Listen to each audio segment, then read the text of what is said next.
welcome to Win, Lose, or Cry, a Maple Leafs podcast. We're back this week. We have a lot of games to talk about.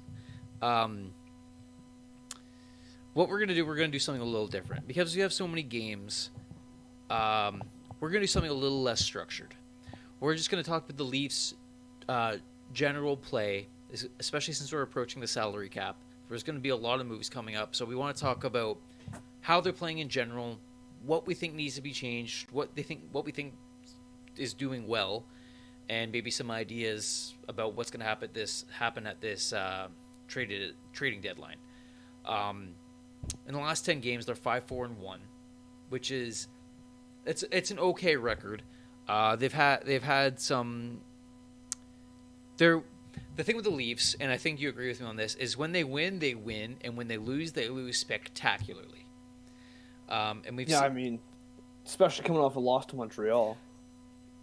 Of all teams. You know what? That is the one game I would like to talk about in detail, because, or not even in detail, just you just can't let that happen. Okay, well, man, I shut it off. 4-0 to Montreal, I shut it off. I didn't watch the end of the game. I shut it off 4-0. Okay. It was over for me at that point. Like I don't care how big of a comeback if they were to make one. 4-0 to Montreal is enough of a reason to give up on the game for me. You know what? Let's talk about that. That game, so they played that whole game, and it was one of their old Leaf games where they just didn't show up. And Sheldon Keefe came in after the game, and he said, "This is a wake up call. This shouldn't be a wake up call. Montreal playing a historically bad season shouldn't be a wake up call to we're going for the cup team. It's a team that they embarrassed you in the playoffs this year. They took out your captain unintentionally, but still, they're the last place team, like historically bad. They're playing random people in net. They can't score, and you lose, and you give up like 4 unanswered goals to start the game. Everyone looked bad in that game, and Again, you're going to have bad games. Every team's going to have bad games. Every team's going to lose games.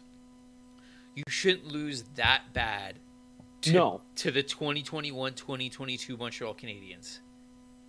No, like if this is supposed to be our cup-winning team this year, you should not be losing to Montreal. I don't care that they have the new coach. They're on a little bit of a winning run right now. They've put together 3 wins in a row, and they're actually winning tonight's game. But still, this is supposed to be a Stanley Cup contending team. They should bulldoze the Montreal Canadiens. They should, but I'm going to give them a little bit of credit here. We talked about, and you talked me down earlier this season with Arizona. A bad team in the NHL is still an NHL caliber team, and that can happen. It shouldn't be a 5-2 win. And you know what? I'm going to call it as they typically lost that. They lost that game 4-0. The Leafs' 2 goals were ended like it was over at that point. And they scored 2 quick goals in succession, and there was the team still wasn't in it. They scored 2 goals, and they didn't have that boost from we scored 2 goals. It's like, no, we know we suck tonight. We got lucky. Yeah, right. And the only thing they won is the shot count and the face-offs. That's it. Like they actually outshot Montreal 37-24. Yeah. But from the 2-ish periods that I watched the game, I don't recall them being good opportunities. No, they didn't have good scoring opportunities in my opinion. Montreal outplayed them the whole game. They did. Montreal owned that game from the moment they stepped on the ice.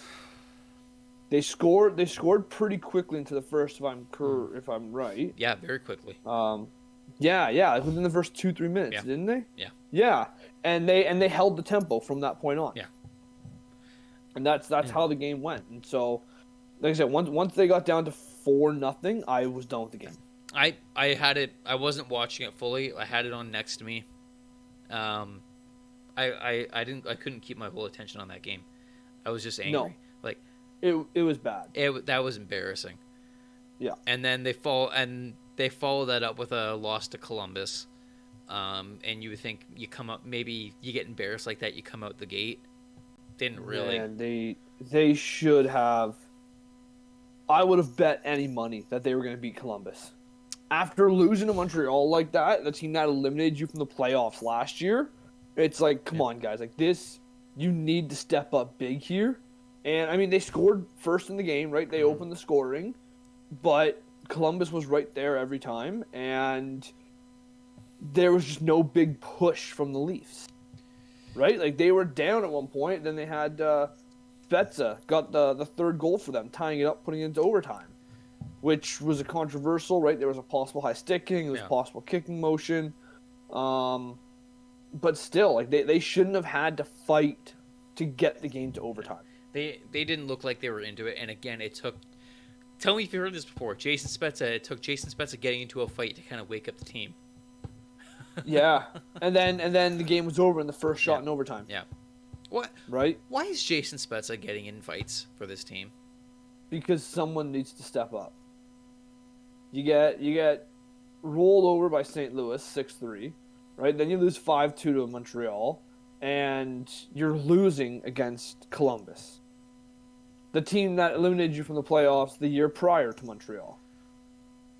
And for those, right, like for those at people, some point you have to do something. Yeah, and I've been negative quite a bit this year, but even you're getting to that point because we wouldn't. Well, looking at this kind of stuff where it's like we wouldn't be mad about this if the team wasn't good. And the team is right? Like the team is supposedly very good. Why are you dropping 5-2 to the Montreal Canadiens, who are historically bad? Inexcusable.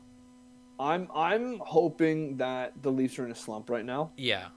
Which happens. That's honestly, it's kind of what it feels like. Mm-hmm. But the problem is they have losing in their DNA. Yeah. Right? We've seen it before. Playoff series after playoff series. And we know that's in their DNA. Mm-hmm. And what happened against Montreal? They showed up to a hockey game that they did not play. Yeah. What happened against Columbus? They showed up to a game they didn't play. Mm-hmm. Like, we're seeing the same issues that have happened over and over. And at some point, something needs to change, right? So we saw at the beginning of the season that this team can win, and they can't just win, they can dominate. Absolutely. They can absolutely dominate. The problem is the same players who can dominate and walk over any given team in the NHL are the same players who were on this team during all those collapses, were on this team when the team didn't show up in the first period, or when they had a lead and gave up in the third. They're all the same players. So the DNA of losing is still in that locker room, and something needs to be tweaked. The problem with the Maple Leafs is that they could beat the Florida Panthers with a full healthy roster any day of the week. They could also lose to Montreal if they don't play with a goalie. They will find a way to win the game, and they'll find a way to lose the game they should win. Yes. Now, okay, let's segue into goaltending for a second. Do you want? Okay. So I think we're gonna get into So our two main issues with this team are the defense and the goaltending. So let's start with the goaltending. What do you want to talk about? So I was watching a video on Sportsnet earlier today, and they put up stats for the Maple Leafs regarding goaltending, regarding Campbell and Mrazek. Right. So since December 1st and onward, Campbell is 11-4-3, which is pretty good. I am happy with those numbers. However, his save percentage is .897, which is not good. Mrazek is 5-3-0 with an .893 save percentage. So both goaltenders with a winning record, neither of which over 900. And that's from December 1st onward. And you can't go into the playoffs expecting to win with under 900 goalies. Correct. Right. Now, here's the really scary part, is the Maple Leafs prior to January 8th, so January 7th and forward, the Leafs were second in the NHL with a .241 goals against average, and first in the league with a .923 save percentage. I'm scared to hear the next numbers. After January 8th, the Leafs are now 25th in the league with a 3.5 goals against average, and are now 29th in the league with an .833 save percentage. That's from January 8th onward. Yeah.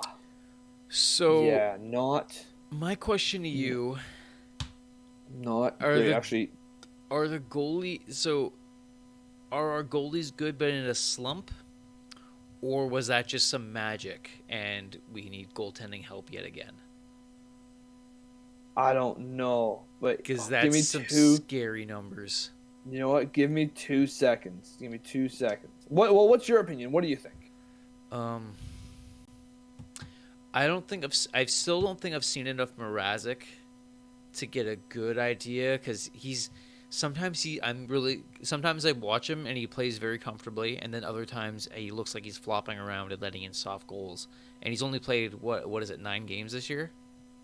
No, he's played more than that. That was December 1st and onward. Oh, okay. So I think he had 1 game in October. I think he had 2 games in October. Mm-hmm. Right, because he played against Ottawa where he got pulled, Mm-hmm. and then he had the win against Detroit, and then I don't remember if he played in November or not. Okay. Want to hear an even scarier stat? Sorry to cut you off there. Go ahead. So those numbers I just rhymed off there. Where were they? I just had them here. So the .833 save percentage Mhm. and the 3.5 goals against. Mhm.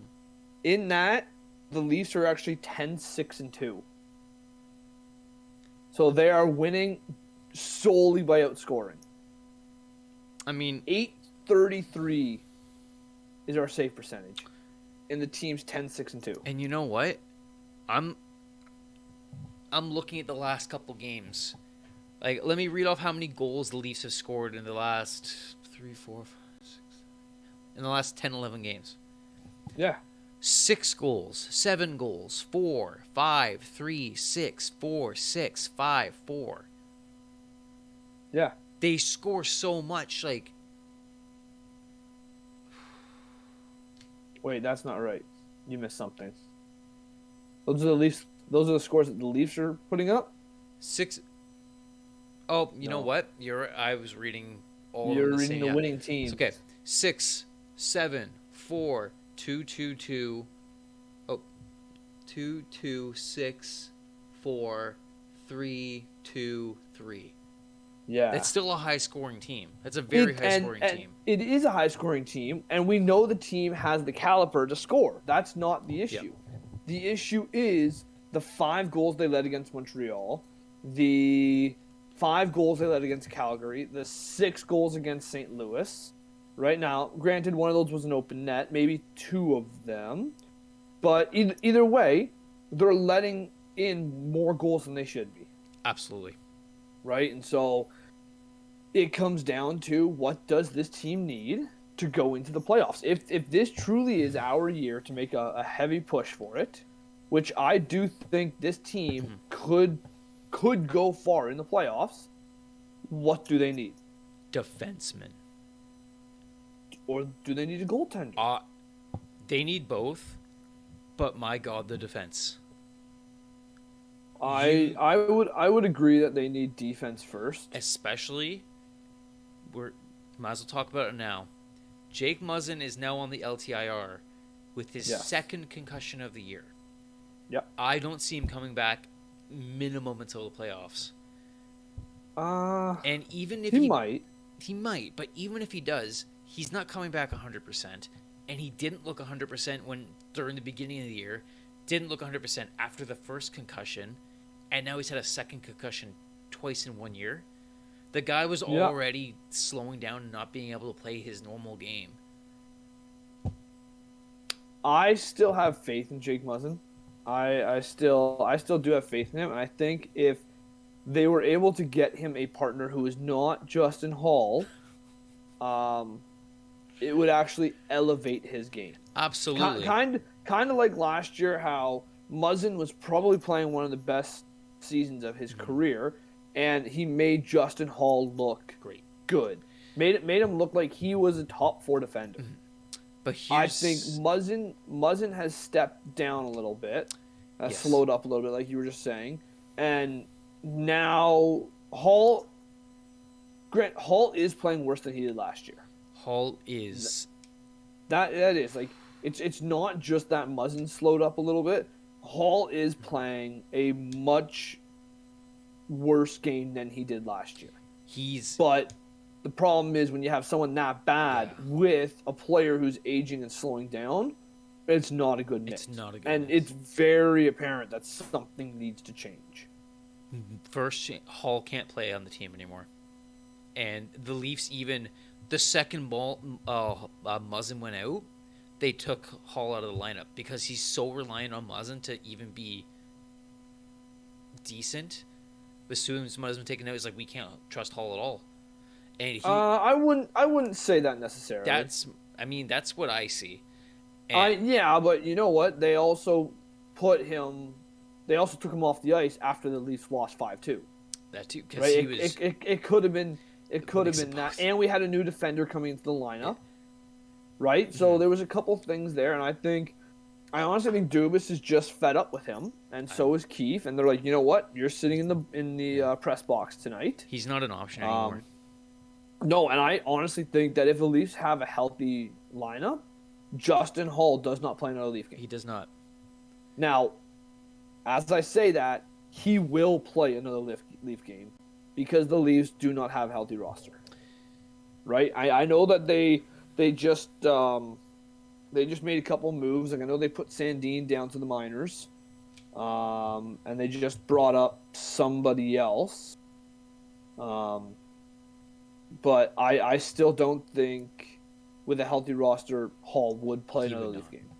No, I think the team's done with him. I think we can expect him to be either waived. I hope not. I hope they don't waive him. I think it'll be a trade. I hope so. Trade him away. He does have a 10-player no movement clause or no trade clause. Okay. So he has to submit his 10-team list. But I hope that they trade him rather than waive him. Mm-hmm. Because if they waive him, he will get picked up. Mm-hmm. He's a $2 million and he's like 24. Right D. He's young. Justin Holl, he's 30. Is he 30? Who am I thinking that's 30? He's that No. Dermis is 25. I'm thinking Dermott maybe, yeah. Liljegren's 22. Holl is 30. I think Sandin's only 21. Yeah, Holl's 30. Yeah, he's not that young. Get him out. I thought he was young. I thought that's why we were keeping him. No, the only redeeming things that he has is he's a right D and he's $2 million. That's and that's the reason enough to keep him is because look, you've heard all the trade rumors going on right now surrounding the Maple Leafs, surrounding defensemen.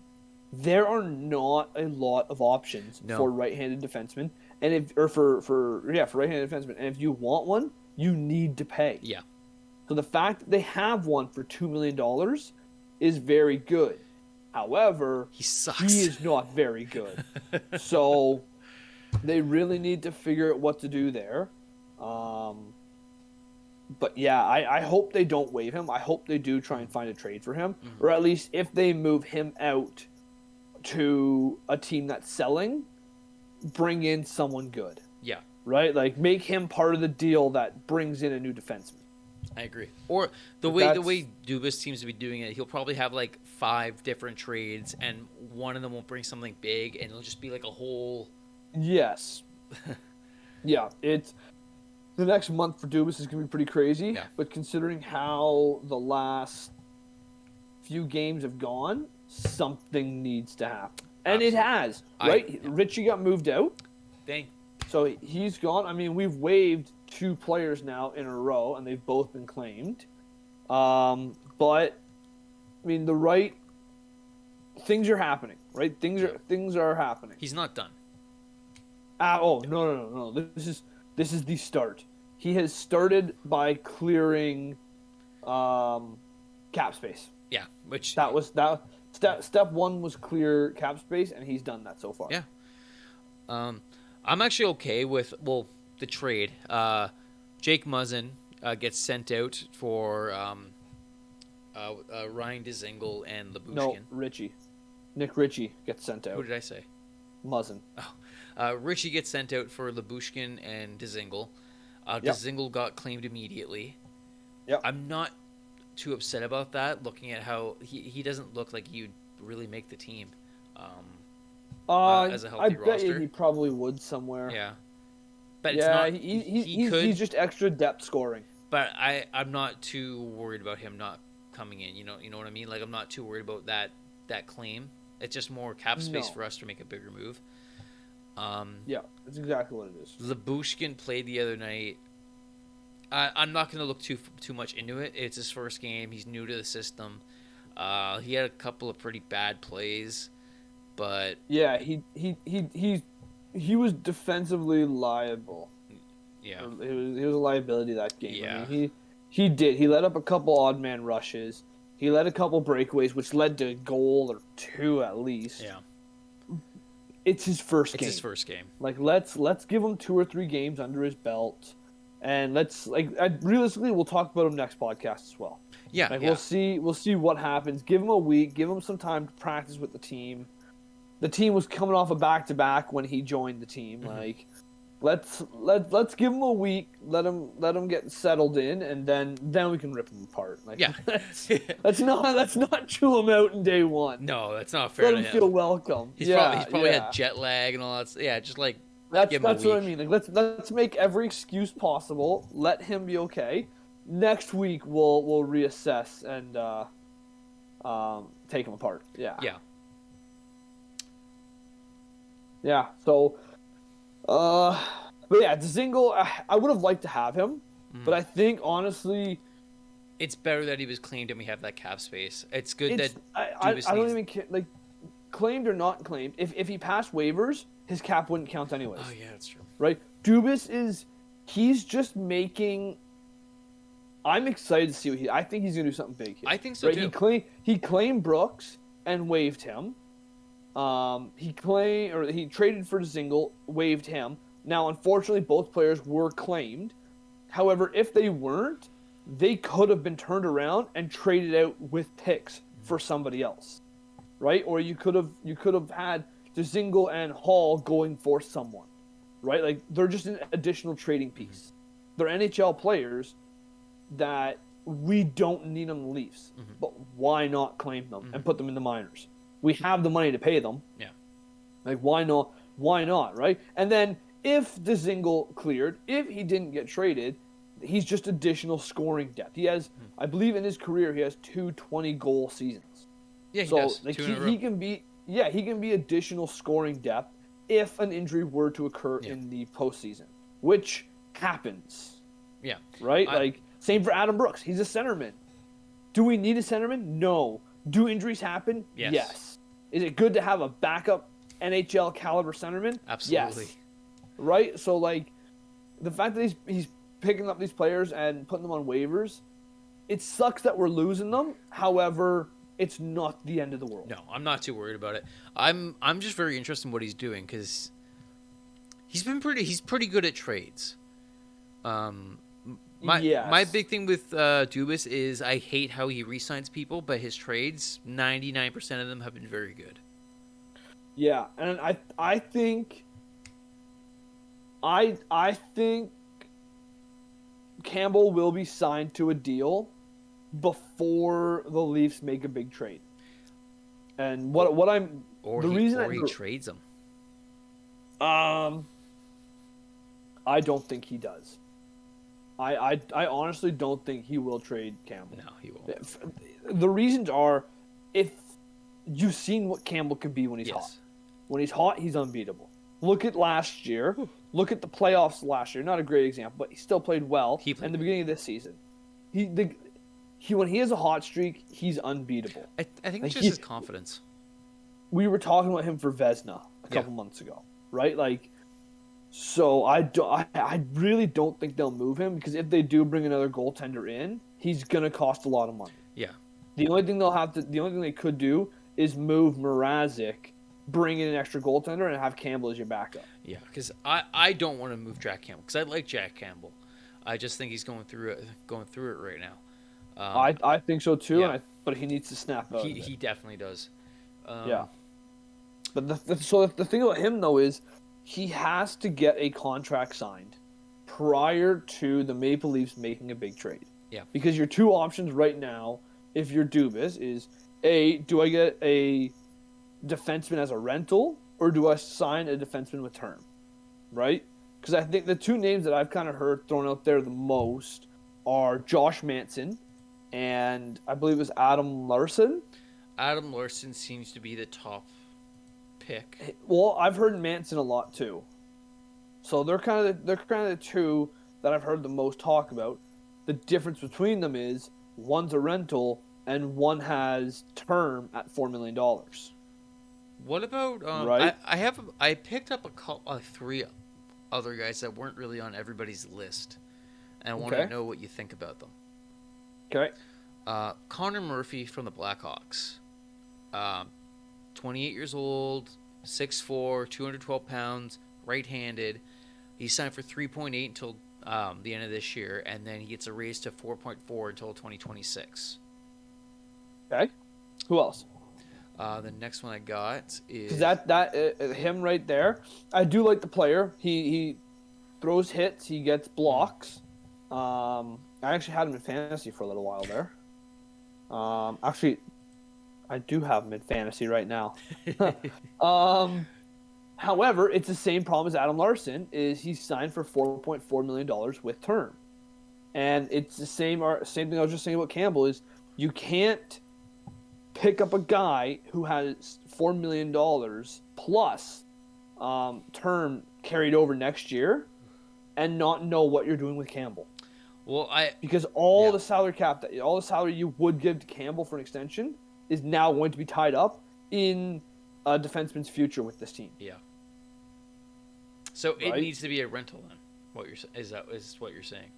Well, I think they need to start by signing Campbell. That way they know how much money they have for next year. Because you could sign Campbell for $4 million over 6 years, right? And then sign a guy who has 3 years term at $2 million a year, right? Like you could shop that kind of a player.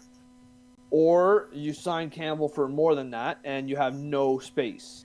So then you look at, do we just get a rental for this year, or do we maybe look at moving Muzzin, who takes up $5.5 million? What about the option of, you say Muzzin's out for, you could probably swing it and have Muzzin out until the playoffs if you really need to make the cap work, right?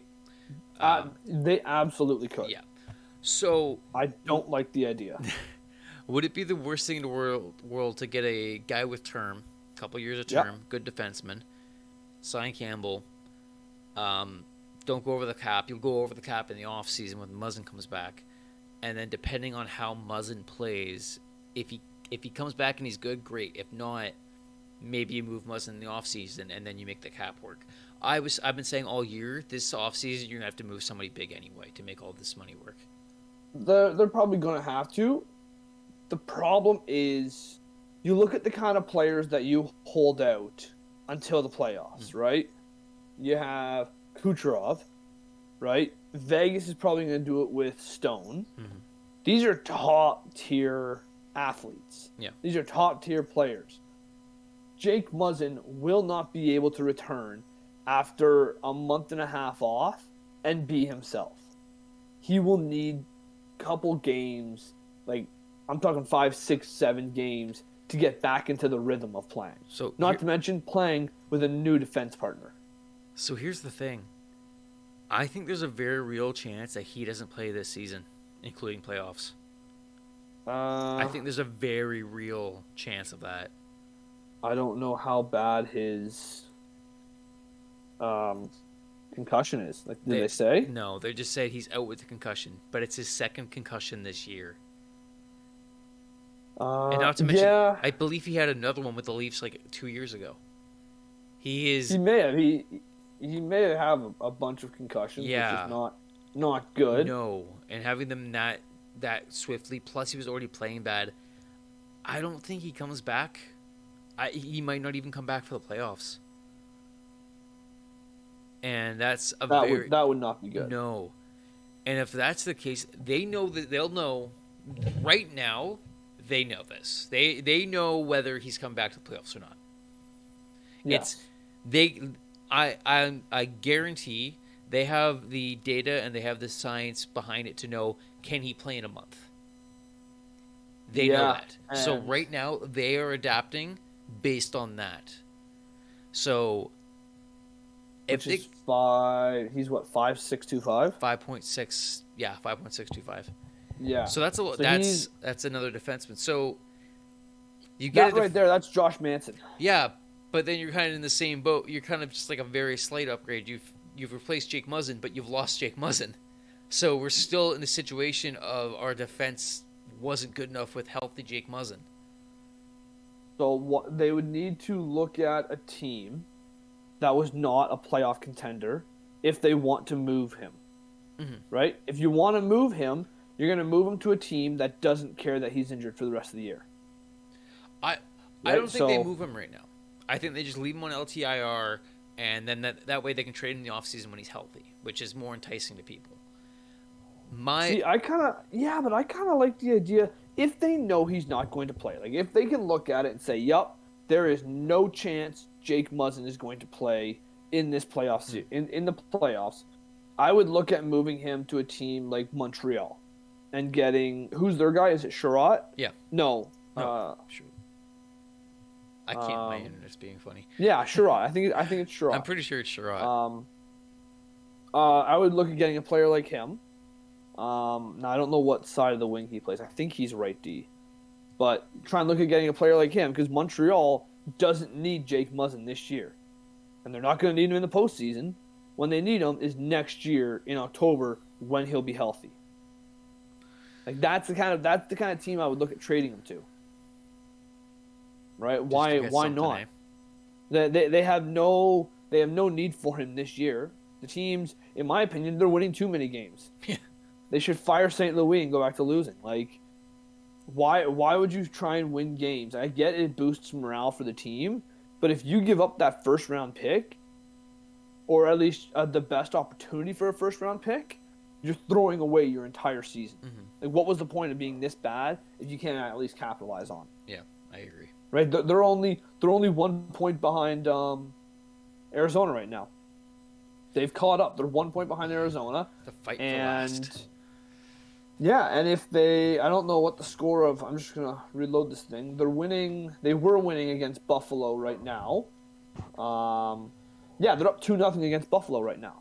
You win tonight's game, you are no longer in last place. You are now beating Arizona Coyotes, giving them the best shot at Shane Wright.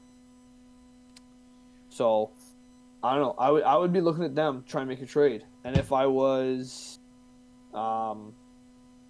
the management of Montreal, I'd be looking to take that trade. Right? We don't need players right now. We don't need players for this year. Does Jake Muzzin have a no move? No, he has no trade clause. Starting 2023. Yeah, so say I don't. So yeah, they could trade him. So they can move him. Yeah. They can move him, and he's signed for 2 years after this year. So I don't know, move him with a pick of some sort and see what you can do.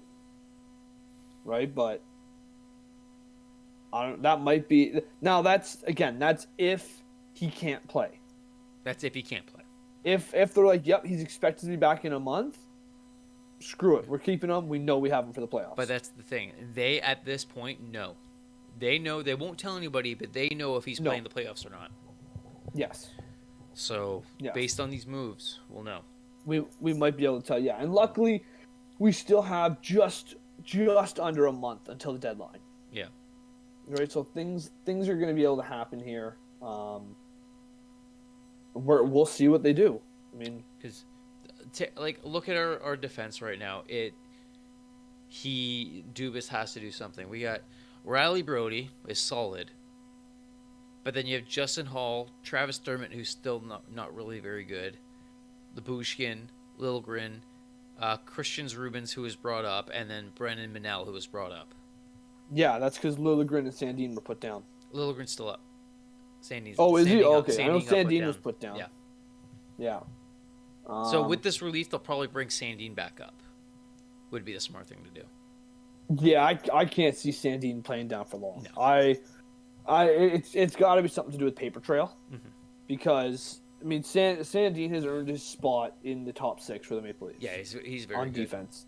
Next year he will be the number 3 guy, I think. Yeah, I believe so. Depending on who they bring in at the deadline and if they have term, right? You bring in someone like Adam Larson who has term and Muzzin comes back.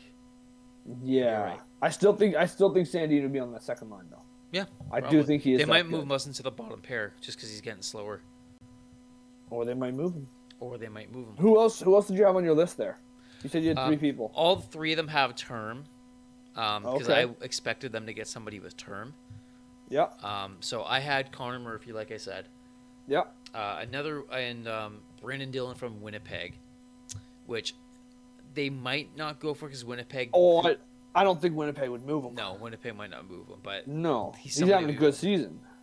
Yeah, and then the other one I had was Brandon Dillon and Adam Larson, and I didn't mention Adam Larson because you already mentioned him. But I think Connor Murphy, Chicago's not really that good. Have you heard that they're looking to trade him? I heard Chicago was willing to sell. But okay, yeah, because I hadn't heard anything about Murphy in the talks for it. And he's a right D, you said? Yeah, he's right D. That's why I thought it might be pretty good. Right D, 6'4". He's only 28. Yeah, he's young. He's 4.4 next year. Yeah, I'm trying to find that's the big thing, right? Because we have Kasha, Engvall, and Mikheyev and Spez's contracts all ending this year. And that's just on forward, right? On defense, we got Lyubushkin, Liljegren, Sandin's contracts all ending, and Campbell's contract. Yeah, that's why I said this offseason we're going to have to get rid of somebody big regardless. Yeah, well, luckily they got rid of Richie, so his contract of 2.5 is gone next year. And that takes care of Riley's raise, so we don't have to worry about that solves Riley.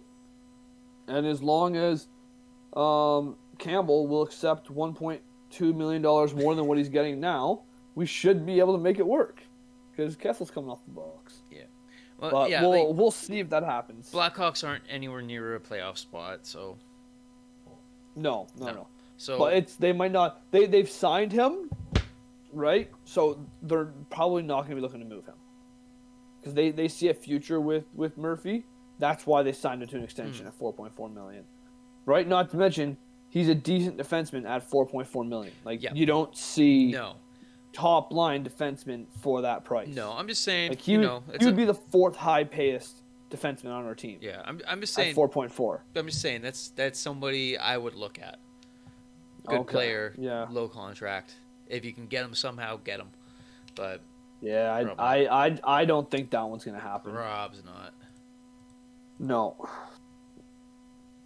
and then we traded away our 3rd round pick this year to Arizona in that Richie deal. Yeah. Wait. So I think isn't it like not this year's? Isn't it like 2024's? No. So it's conditional. It's next year's It's next year's 3rd round pick, or 25's 2nd round, I believe. Yeah. What do you think they'd probably take the 3rd? I would think so. Because this year's their massive super draft where they have like a billion picks. They have 3 firsts, 5 seconds. Holy shit. Yeah. Now with those 3 firsts, one is Carolina's and one is Avalanche's. Still 3 so firsts. They're not. It's still 3 firsts, but they're not going to be high. No, one of them will. Like you're not looking top 10s, right? One of them is. Yeah, well, you know what? Luckily, there's conditions because the other one is supposed to be Montreal's pick. But Montreal put a condition on the pick when they made the trade. Oh, can you imagine? That if the pick is top 10, it will switch to either Montreal or Carolina's. So if Carolina was doing this bad and Montreal was in the playoff spot, it would switch to Montreal's pick. Can you imagine? So because they put that in there, it's going to switch to Carolina's pick instead of Montreal's. Smart. Yeah, but they still have 3 first rounders. Yeah, first is a first, man. You can get great. Exactly. You can get great players in the second and third round. So exactly, and then we'll see if they, because I don't think they're done making trades. I think there's more to happen there with Arizona. Oh yeah.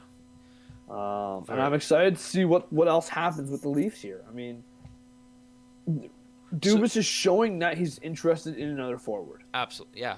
Which is right. He picked up Brooks. He picked up, yeah. or he traded for Zingle, right? So, which whether he just wants them for depth. Yeah, but I disagree with him trying to get one though, because you don't have the cap space to go for a forward when you desperately need something on your back end. But if it's a forward who passes through waivers, I know that frees up the books.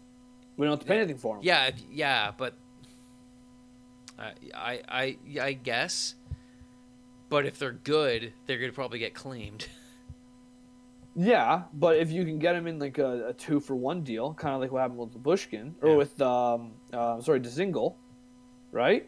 We were able to get him for Richie. He got claimed, but again, there's no harm to us. No, that he got claimed. No, right? It's not going to affect us much. So, I don't know. He is showing interest in it though. He is. And it's probably just a depth guy. That's why it won't be a top guy. That's why he's waiving them. Yeah, because he's like, he could be helpful. Let's see what happens. Oh, we lost him. Oh well. Next one that comes available, we'll grab him too. Waive him. See what happens. And I think we're gonna see that over the next couple weeks. I think we're gonna see a Jack Campbell signing. And a big trade. Definitely gonna sign him before the trade deadline. They have to. I think they have to, and I think if they don't, we can expect him to get traded. Yeah. Or not extended. But yeah, I think they'll extend him, and they'll extend Kasha as well. I don't think Kasha's going anywhere. Yeah, he's been very good. Yeah. Yeah. Speaking of top line guys, you know how he's not going to get a top line guy. John Tavares, bit of a slump. Yes. Goalless in the last 10 or so games, I believe. It's 1, 2, 3, 4, 5, 6, 7, 8. 10 games. Yeah, 10 games without a goal. Wow. Yeah. Needs to step it up. But I mean, Nylander just went through a dry spell too, did he not? They both were. Nylander kind of broke out of it a little bit, but that second line has not been very good. Not that they've been a liability, but they haven't been producing. No, they feel like the rest of the team does right now. It's just they're in a funk. They're in a bit of a slump right now.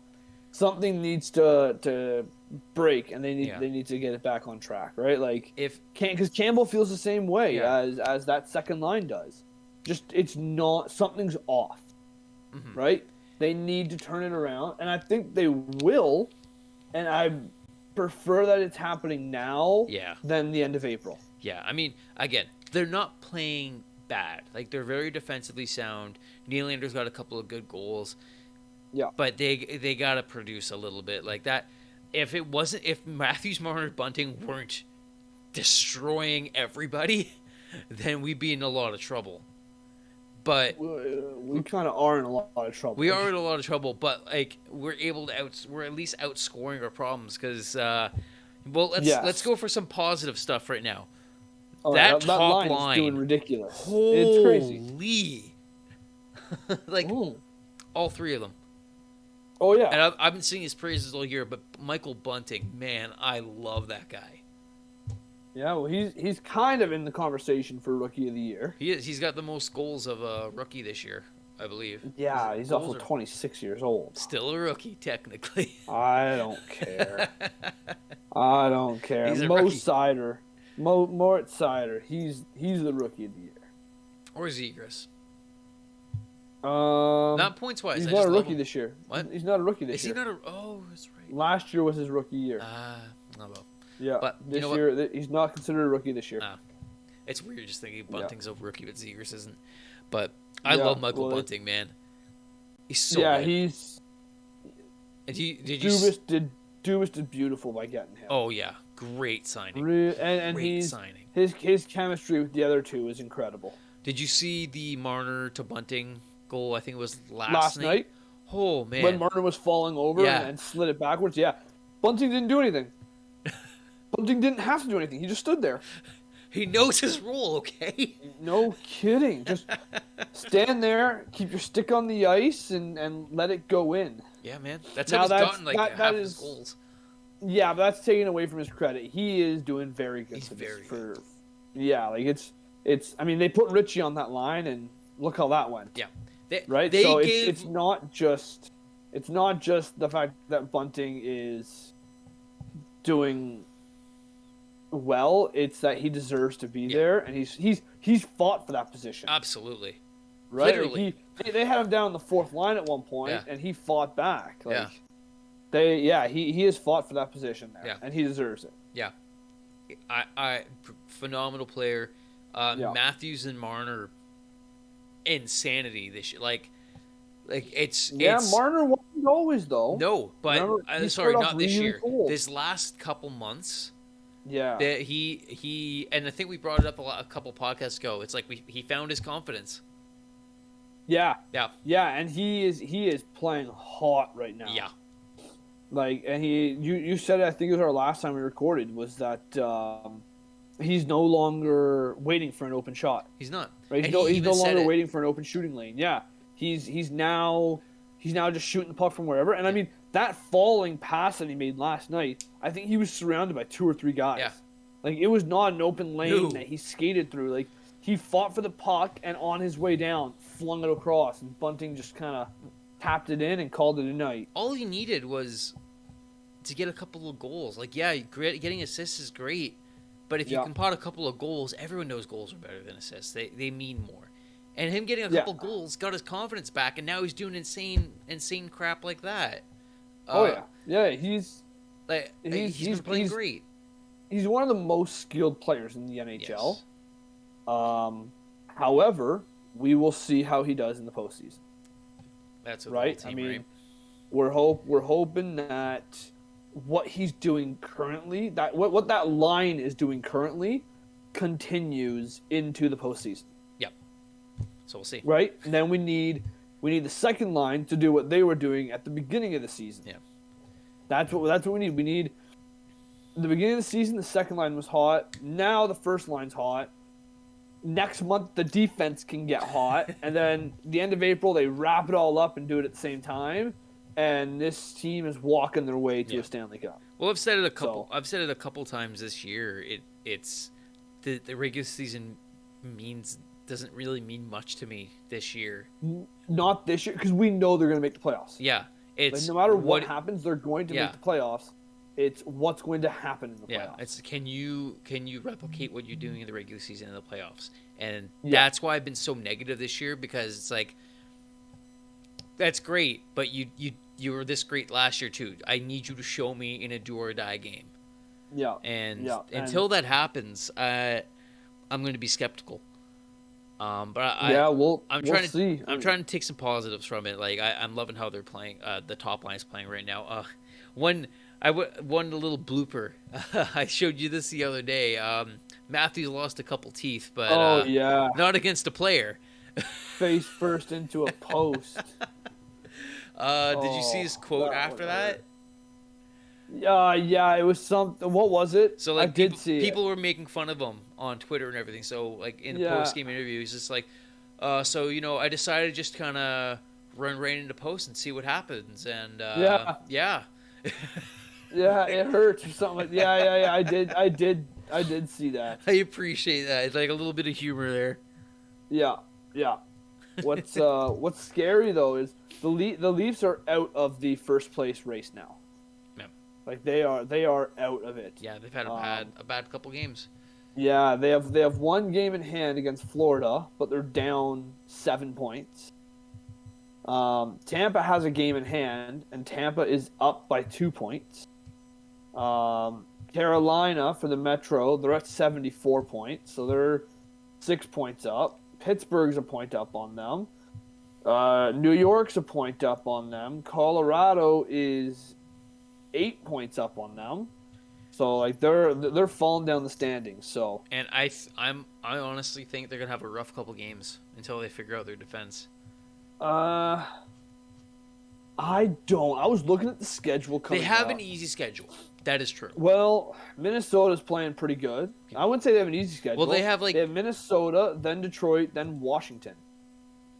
Well, I'm not too worried about. I think they should be able to beat Detroit.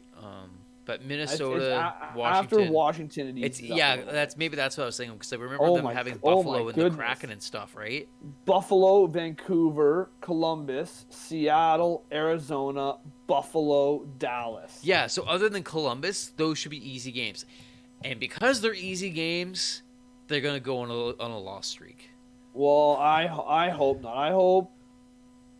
I hope Sheldon Keefe walks in that locker room last night and just starts throwing chairs across the room. Well, I want to see the Leafs are at home against Minnesota tomorrow night. Yeah. I want to see the Leafs come out hot and strong.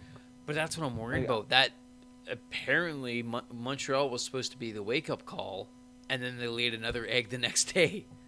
Yeah, I know. See, I don't actually think they played terrible against Columbus. No, they played... Defensively, they didn't play well. No. And unfortunately, where the defense let up, Patrick Laine stepped up. I just don't think they played well enough that it looked like a wake-up call and, hey, we just got embarrassed again. Absolutely, it did not. It didn't look like a team that had got embarrassed and had a fire. It looked like, okay, well, we're going to play like a normal team. They came out, they got one goal quick. Yeah. And that was the end of their hot streak. Yeah, it's like you said. Patrick Laine shut them up real quick with that wrist shot. It's like you said. They didn't play bad, but they didn't have a fire in their belly, which they should have after that Montreal game. So I'm hoping they got back to Toronto today. Keefe made them skate hard, and tomorrow they come out hot. At home with fans in the arena, and they need to lay a beating on Minnesota. They do. Or else... They need... like a 4-1, 3-0 kind of win. These next couple games, if they lay eggs in these next couple games, Dubas has to go, like, pretty much go out immediately and be like, I will pay anything for a defenseman. Like, we're going to have a talk next week based on these couple games. So I had that conversation with my brother very briefly today, and he was saying, he's like, if the team keeps doing what they're doing right now, which is not really showing up and not really putting a strong effort in, is this the team you sell your future to go to the playoffs in? Dubas will, because if he doesn't, he could do it next year. You think they keep him? I was looking. It's hard to say. I think they have the team this year for it, but think about it. The team has the mentality of losing. Mm-hmm. They have the DNA to lose. And if they're showing you right now, hey, we can easily lose to the Montreal Canadiens and not come out with a fire the next night to prove people wrong, is this the team you really want to bet your entire future on? If they do that, they need to fire one. They have to get rid of one of the big core. They do. They have to. And I don't think that will happen, and I think Dubas will be gone. Yeah, those are the options. You either go for it this year, you do nothing and lose in the first round again. Yeah. And he gets fired, or he gets to keep his job, but blows up the team. If I'm Kyle Dubas, I'm betting everything on this year. Right? We all thought something was going to happen last year. Nothing happened, and he said, this is the team that I'm going with. I think he has to stand behind those words, and this is the team he goes with. I think he goes out, he gets the big defenseman, he gets the big move, and he goes for the win this year. I think that's what he has to do, because if they don't make it out of the first round, he's gone. Unless the day after they get eliminated, he starts making phone calls about trading someone. Is it bad that I've kind of taken a turn on Kyle Dubas? I don't want him to be fired, regardless of what happens. No? Because I think, and I said this earlier in the podcast, his trades have been fantastic the whole time he's been here. The only one, he's had maybe two that have been bad. The Foligno one, which was not his fault. and the Richie one, which again he underperformed. Every He other didn't trade for Richie though. He signed him. Sorry, okay, he signed. So all the UFAs he's done, and all the trades he's done have been fantastic. Other than the Foligno one, which I don't blame on him. He got injured. His big thing is the first couple signings he did was for the big four signings he did were not good, and then a couple of other signings. The signings in his first 2 years for his young guys were bad. Since then, he's been better. I think. I personally like Dubas. I do. Yeah. So I'll say that. However, I think, say the team loses first round again this year, in stupid fashion. I don't think you fire Dubas. I think you blow up the team a bit. Not everybody. I would suggest. I don't know who you would need to move a top four. You absolutely have to move one or two of them. I wouldn't do two. I would move one of them. I would move Tavares and one of the other three. You would almost. No, I wouldn't. Okay, well, let's say at least one. At least one has to move, and a bunch of other parts have to move, and you do all that. I say you keep Dubas because he for a blow up team. He seems to be fantastic at getting diamonds in the rough, and he is. He's done a lot there. I think you just have somebody else work on the signings. What happens if he turns around and says, "I'm keeping my core four players. Get him out. These are my guys. This is my team." He's out. Right. If he can come around and say, my team is not doing it, I will make some changes, and he makes drastic changes, then I'm like, no, keep his job because he has a good track record of these trades and stuff. It's just he screwed up on the cap a bit at the beginning. So which has handicapped us from the beginning. Absolutely. But if he comes out and says, I agree, I made the mistake and I'm going to fix it now that my original plan didn't work, and he shows he will make the trades that he needs to get done, you keep him. Yeah. If he's stubborn again, get him out because you know he's just going to be stubborn and stupid. Yeah. Yeah, and like I said, I like Dubas. I've defended him quite a bit on this podcast. There's a lot of eyes on him in the next 3.5 weeks or so, and I think we really got to pay attention. What's going to happen, and what's he willing to do? And we're like right now we're just speculating on what could happen if, right? Yeah. Let's play it 1 week at a time. He's a smart guy. He is. There's a reason he's the general manager of the Toronto Maple Leafs. Yeah. I have faith in this team. I have since day one. I have in the middle of the season when they were breaking records, and I do now even though they are in a big slump. But I need to see a change on defense before I can say this team is where it needs to be. They're a good team, but they're not there yet. There's such a glaring problem that can be addressed. We have time to address it, but if it's not addressed, I don't think they're doing it. Yeah. I also think I'm going to go outside the box here. I think they start playing Mrazek more as well. I think so too. Right? Like I know I forget it was I forget where I heard it. But they said the 7 games, I believe it was through December or January, where Campbell had like a record low save percentage. He played like 7 games in 25 days or something like that. Because of all the COVID cancellations and how far things were spread out, they're like, he wasn't playing enough, his percentage was bad. Right? When Mrazek was injured and we had to play Campbell, he was doing really well. And so, I mean, Mrazek's back. We've been playing Campbell a lot, and he's still not quite performing. Yeah. It's like, you know what? Maybe we give Mrazek a chance at starter. Maybe we're already in this kind of slump. I mean, they played Mrazek against Montreal and didn't go very well. Yeah, I was just about to say, I'm like... You know what, though? Give him the next 3 games in a row. Give him Thursday, Saturday, and Monday's game. And tell him that. Sit him down and be like, hey, we are giving you the next 3 games. The signing at the beginning of the year was for you guys to be an A and B tandem.